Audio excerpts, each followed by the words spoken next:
నమస్కారం వార్తలకు స్వాగతం. ముందుగా ముఖ్యాంశాలు. మాజీ మంత్రి హరీష్ రావు ప్రెస్ మీట్, పలు అంశాలపై వివరణ.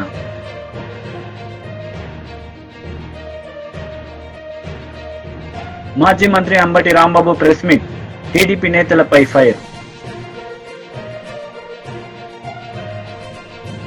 YCP leader Ambati Rambabu media సమావేశం నిర్వహించారు. ఈ సందర్భంగా పలు అంశాలపై ఆయన మాట్లాడారు.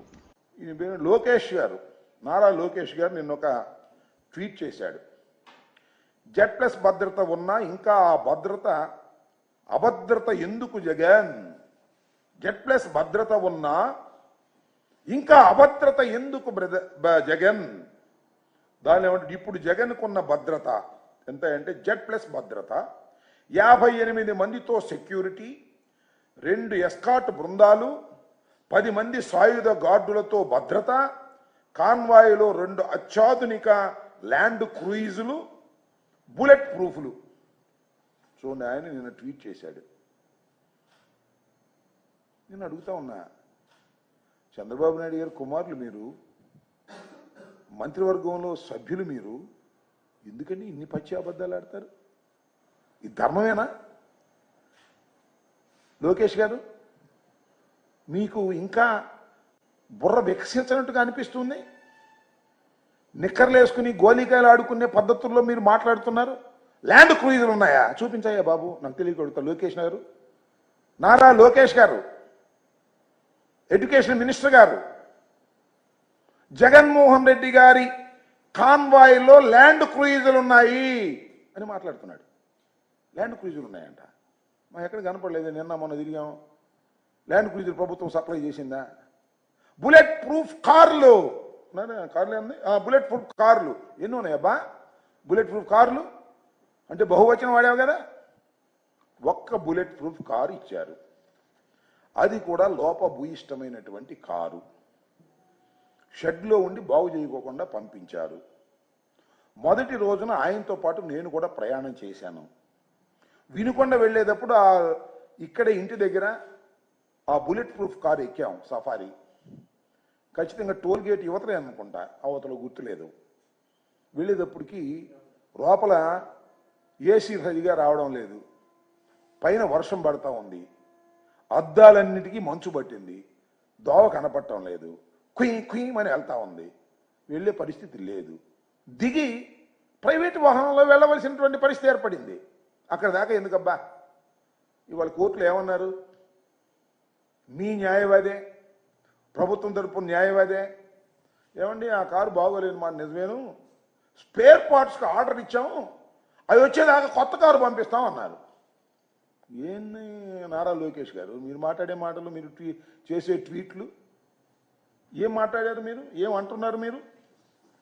ఇది బుల్లెట్ ప్రూఫ్ కార్లు అంట. ఎందుకండి ఇంత పచ్చి అసత్యాలను ప్రచారం చేసేటటువంటి ప్రయత్నం మీరు చేయటం చాలా దురదృష్టకరమని మనవి చేస్తున్నా. అలాగే ల్యాండ్ క్రూయిజులు అన్నారు. 10 మంది సాయుధ గార్డులతో భద్రత. అయ్యా, 10 మంది సాయుధ గార్డులతో భద్రత జగన్మోహన్ రెడ్డి గారు ఎమ్మట ఉండేది ఇద్దరు, 10 మంది కాదు.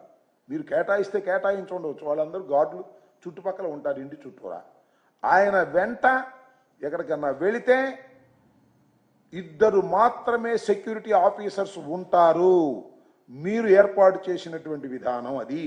ఈ విషయాన్ని మీరు గమనించాలని మనం. మీకైతే మాత్రం చాలా భద్రత కావాలి, జగన్మోహన్ రెడ్డి గారికి అయితే మాత్రం భద్రత అవసరం లేదు అనేటువంటి పద్ధతుల్లో మీరు వ్యవహరిస్తున్నారు.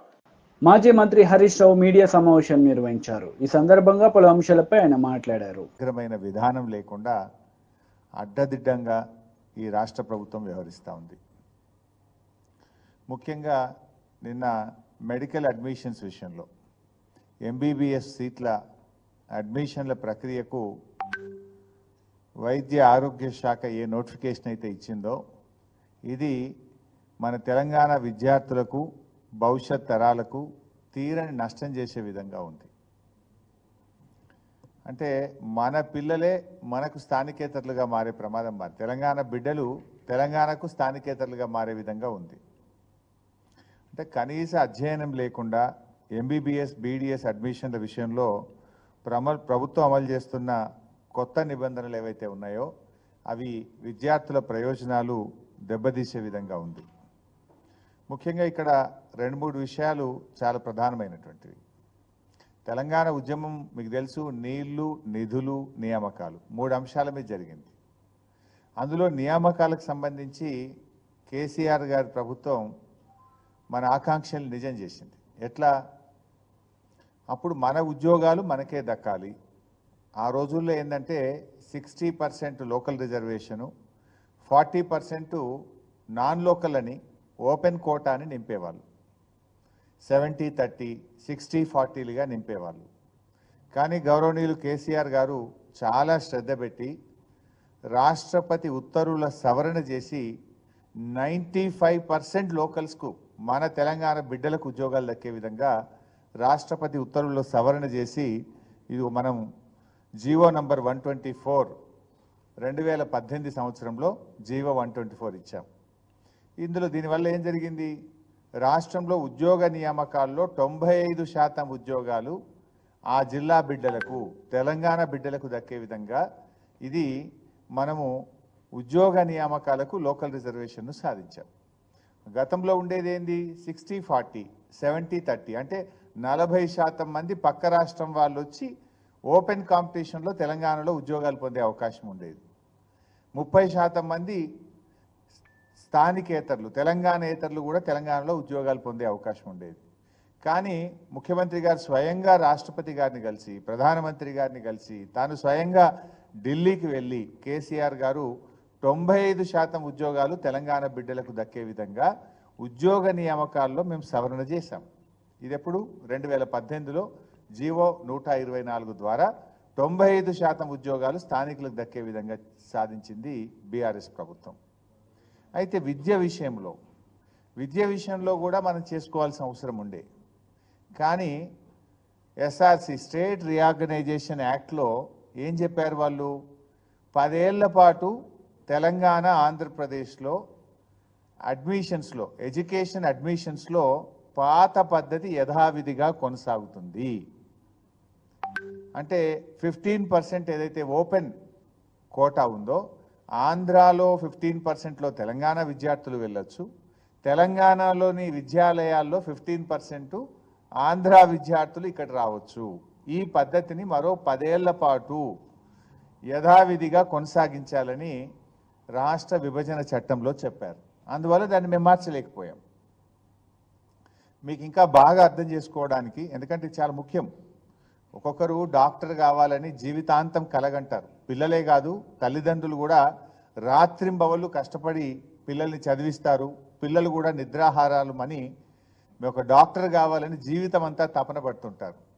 అలాంటి పిల్లల భవిష్యత్తుతో ఇలా రాష్ట్ర ప్రభుత్వం చెలగాటమాడుతూ ఉంది. నిజంగా మేము ఉన్నప్పుడు మీకు తెలుసు 2850 ఎంబీబీఎస్ సీట్లుంటే కేసీఆర్ గారి ప్రభుత్వం రాష్ట్రంలో ఎంబీబీఎస్ సీట్ల సంఖ్యను 9000కు పెంచింది. 2850 సీట్లను 10 ఏళ్లలో 9000 ఎంబీబీఎస్ సీట్లకు పెంచిన ఘనత బీఆర్ఎస్ ప్రభుత్వంది, మా నాయకుడు కేసీఆర్ది. అంటే మేము 3 అంతలు పెంచిన ఎంబీబీఎస్ సీట్లు 4 అంతలు పెంచాం దాదాపు. అయితే పెంచిన సీట్లు కూడా తెలంగాణ బిడ్డలకే దక్కాలని మేము చాలా జాగ్రత్తలు కూడా పడ్డాం. ఉదాహరణకు ఇందాక నేను చెప్పాను, 15% ఓపెన్ కాంపిటీషన్ ఉండాలి. ఏది? మెడికల్ సీట్లలో కానీ, ఇంజనీరింగ్ సీట్లు కానీ అన్ని విద్యాలయాల్లో. అన్నప్పుడు తెలంగాణలో 2014 రోజు మనకు 20 మెడికల్ కాలేజీల్లో 2850 సీట్లు ఉండేది.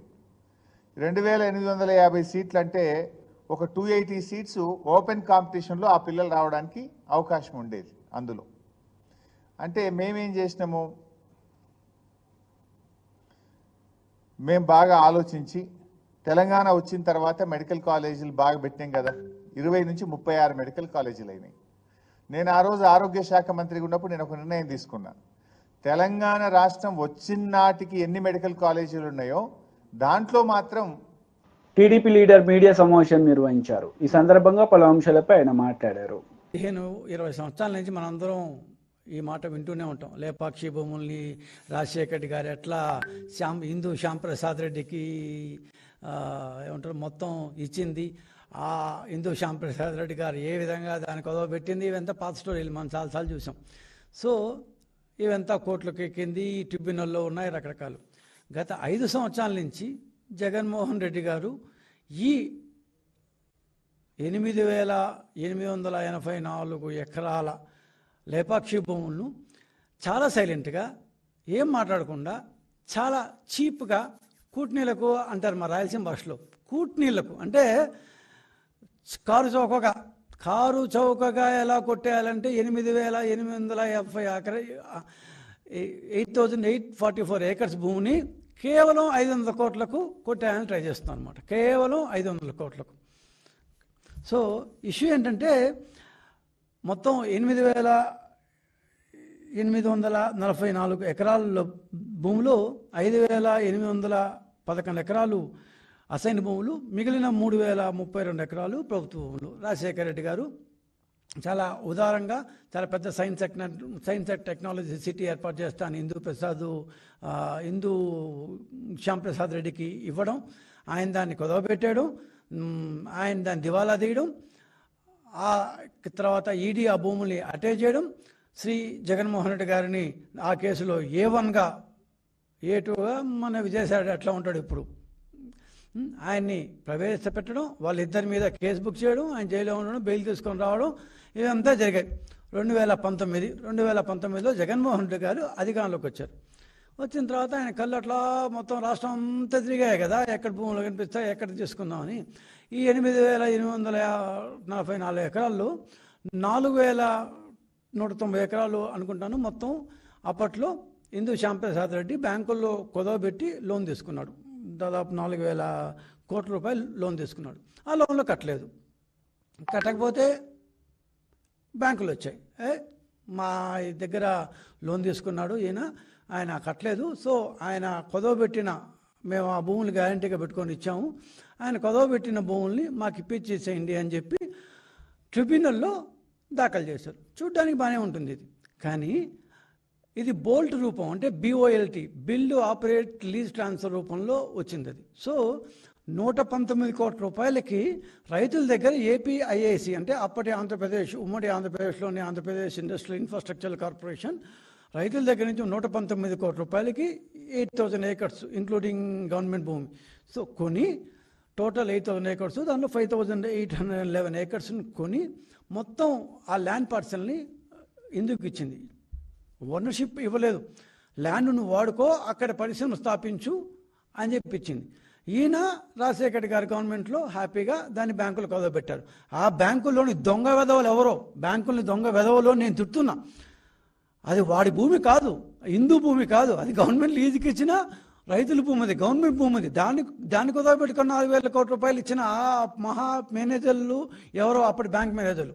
సరే అయిపోయింది.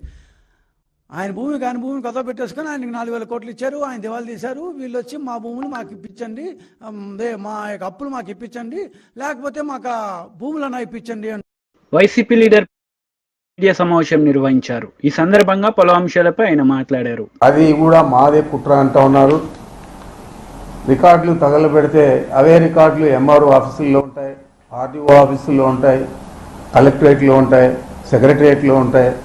మరి వాటిని అన్నింటినీ కూడా కుట్ర కోణమని ఏ విధంగా చెప్తా ఉన్నారో నాకు అర్థం కాదు. మరి ప్రభుత్వం కూడా మేము మొత్తం డేటా అంతా రిట్రీవ్ చేశామని చెప్పి కూడా చెప్పుకొచ్చింది. ఇందులో కుట్ర ఏముంది, మేము చేశామని ఎలా చెప్పుకోగలుగుతున్నాం? మీ పార్టీ కార్యకర్తలను నాయకులను అడ్డం పెట్టుకొని వాళ్ళ చేత తప్పుడు ఫిర్యాదులు చేయించుకొని మాపై బోధ దల్లే ప్రయత్నం మీరు చేస్తూ ఉన్నారు. ఎలాంటి ఆధారాలు లేకుండా కొంతమంది అధికారులు అత్యుత్సాహం చూపుతూ ఉన్నారు. మరి వాస్తవాలు మీ దగ్గర ఉంటే, ఆధారాలు ఉంటే తప్పకుండా వాటిని నిరూపించండి. లేదంటే తప్పుడు ఆరోపణలు చేసి చంద్రబాబు ఉచ్చులో తగులుకోవద్దండి అని చెప్పి నేను అధికారులను కోరుతా ఉన్నాను. తప్పుడు పనులు చేయాల్సిన అవసరం నాకు కానీ మా కుటుంబ సభ్యులకు కానీ అవసరం లేదు. నేను 7 సార్లు శాసనసభ్యుడిగా ఉన్నాను. మా కుమారుడు 3 సార్లు పార్లమెంట్ సభ్యుడు, మా తమ్ముడు 2 సార్లు శాసనసభ్యుడు. మరి ప్రజాదరణ అభిమానం ఉంటేనే ఇన్నిసార్లు రాజకీయాల్లో కొనసాగుతామని చెప్పి వారికి ప్రత్యేకంగా చెప్పనక్కర్లేదు. మరి మా పేరుతో ఉన్న భూములు, ఇతర ఆస్తులన్నీ కూడా ఎన్నికల అఫిడవిట్లో పేర్కొన్నాం. అఫిడవిట్లో పేర్కొన్న ఆస్తులు తప్ప మాకు ఏ ఆస్తులు కూడా లేవు.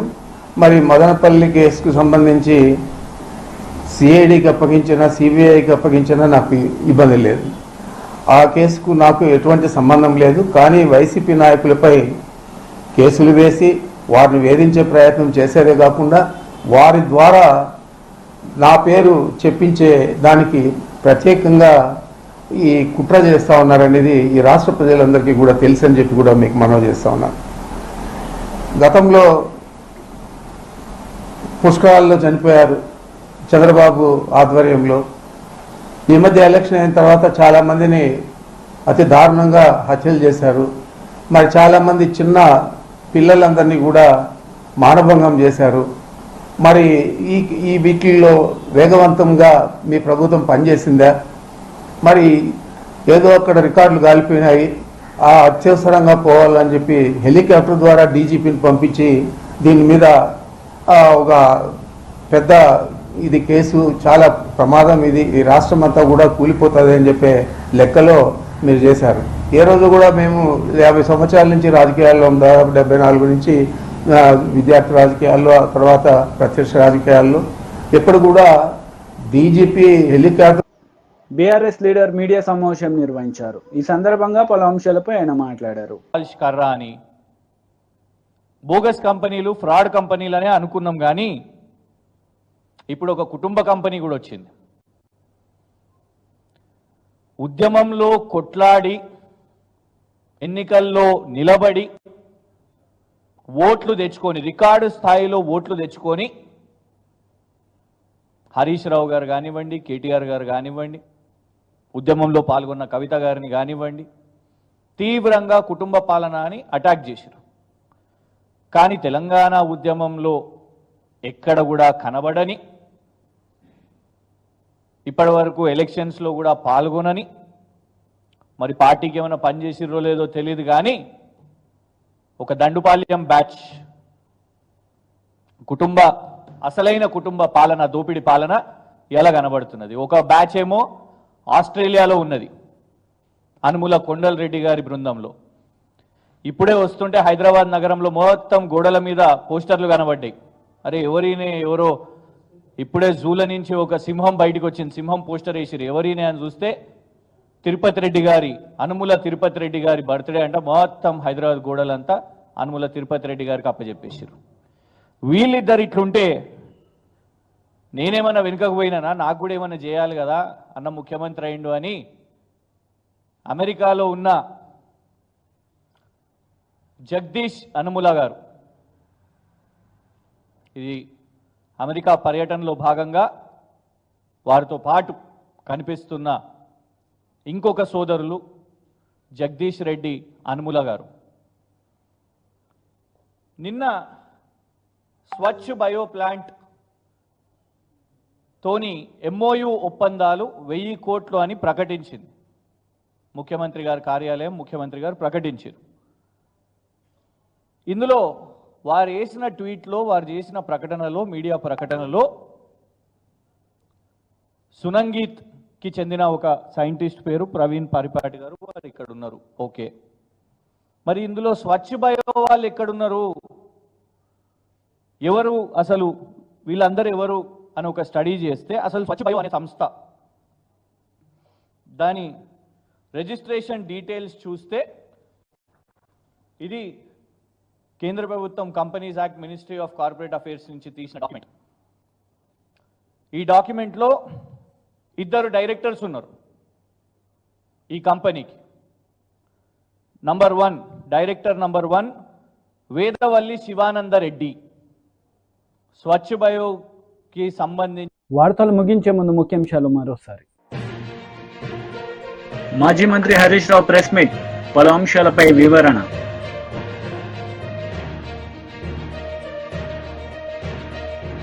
మాజీ మంత్రి Ambati Rambabu press meet, TDP నేతలపై ఫైర్. ఈ వార్తలు ఇంతటితో సమాప్తం. తిరిగి ప్రసారమయ్యే వార్తల్లో మళ్ళీ కలుద్దాం. అంతవరకు సెలవు. నమస్తే.